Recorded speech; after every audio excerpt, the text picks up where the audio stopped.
아버지 술장에서 봤을 만한 위스키는 대부분 스카치 위스키예요. 영화나 이런 데서 많이 나오죠. 부잣집 도련님들이나 아버님들이 많이 드시는 요거랑 요거. 요게 3대장이죠. 럭셔리한 위스키 3대장. 이거 먹으면 이제 인생 성공했다고 하는데 난 좋아하진 않아. 비싸. 안녕하세요, 주총입니다. 오늘은 위스키 6하원칙 중에서 어떤 위스키를 마시나에 대해서 좀 얘기를 해보려고 합니다. 어떤 위스키라고 하면은 사실 이 주제 자체가 좀 애매하잖아요. 어떤 식으로 영상을 찍어야 될까 제가 좀 고민을 많이 하긴 했거든요. 이 영상에서는 좀 기본적인 정보들, 지식들을 좀 알려드리는 시간으로 아마 꾸려질 것 같아요. 요거를 아시는 분들도 계실 거고 사실 모르시는 분들도 계실 거예요. 근데 저희 채널 자체가 위스키를 모르시는 분들을 포커싱을 맞춰서 찍기 때문에 잘 아시는 분들은 아는 거 다시 한번 보신다고 생각하시면 될 것 같고, 모르시는 분들은 요거 아시면 위스키를 드시는데 좀 도움은 될 거라고 생각을 합니다. 스카치 위스키 같은 경우에 스펙트럼이 굉장히 넓고요. 정말 다양한 위스키가 있다 보니까 그 중에서 그냥 골라서 드시면 됩니다. 두 번째로는 아일랜드 위스키가 있을 수 있는데, 아일랜드 위스키 같은 경우에 스코틀랜드처럼 굉장히 위스키를 많이 만드는 국가인데 스코틀랜드한테 약간 좀 졌어요. 그래서 종주권을 뺏겨가지고 지금도 위스키를 만들긴 하지만 위스키 판의 왕은 스카치죠.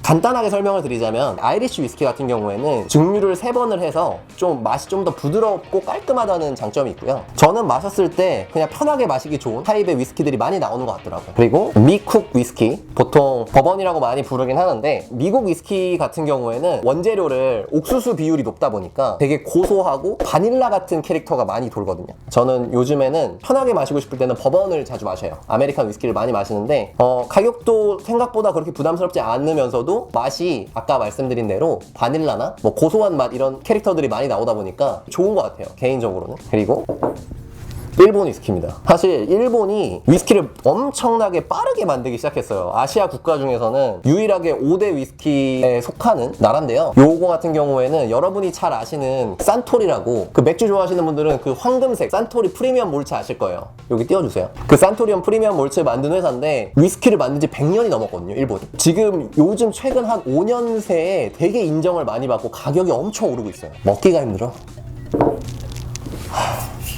물론 이거 좋아하시는 분들은 환장을 하지만 저는 뭐 엄청 좋아하진 않습니다. 너무 비싸요, 지금.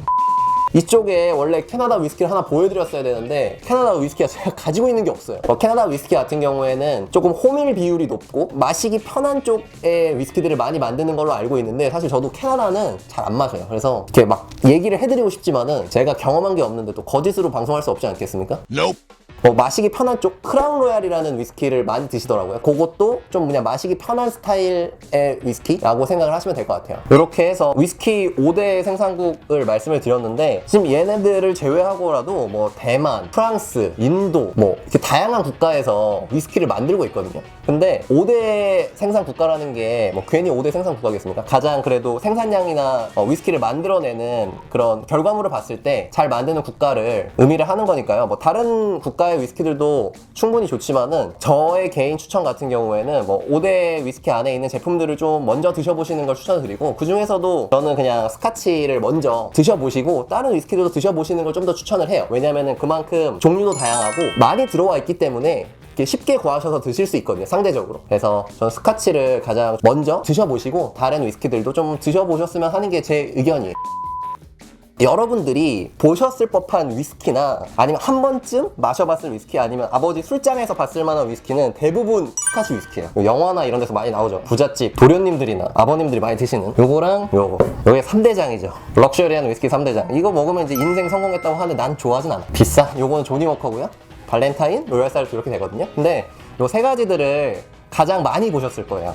요 3가지들이 다 스카치라는 거죠. 이제 여러분들께 간의 지식 설명 같은 걸 좀 해드려야 되는데 쉽게 말씀을 드리도록 노력을 할게요. 스카치 위스키에서 이제 분류를 할 때 종류가 있는데 제가 허접하지만 B급 감성이지만 이렇게 써왔습니다. 저희 뭐 요런 감성으로 하는 거니까요. 이렇게 3가지가 있습니다. 기본적으로 제가 좋아하고 요즘 많이 들어보셨을 법한 이 싱글 몰트 위스키라는 애가 있고요. 그리고 요 그레인 위스키라고 들어보신 적 거의 없으실 만한 그레인 위스키라는 위스키가 있고, 나머지 블렌디드 위스키라는 요 3종류가 있는데, 이 싱글몰트 같은 경우에는 보리로 만들고요. 한 증류소에서만 생산된 제품을 담는 거예요. 요 그레인 위스키 같은 경우에는 보리를 제외한 나머지 곡물들을 사용해서 만들 수 있고요. 쌉니다, 가격이. 상대적으로 싱글몰트 위스키는 좀 비싸요. 이 중간에서 이 2가지를 이렇게 섞으면 이 친구가 나오는 거예요, 블렌디드 위스키가. 블렌디드 위스키 같은 경우에는 이제 싱글몰트 위스키랑 요 그레인 위스키에 약간 교차점? 네, 중간 지점이라고 생각하시면 될 것 같아요. 아까 전에 제가 설명을 드렸던 조니워커라든지 발렌타인이라든지 로얄 살루트 같은 애들이 다 블렌디드거든요. 여러분들이 많이 보셨을 법한 위스키를 말씀드릴 때 아까 블렌디드를 말씀드렸던 이유도 이쪽이 판매량이 훨씬 많기 때문에 그런 거거든요.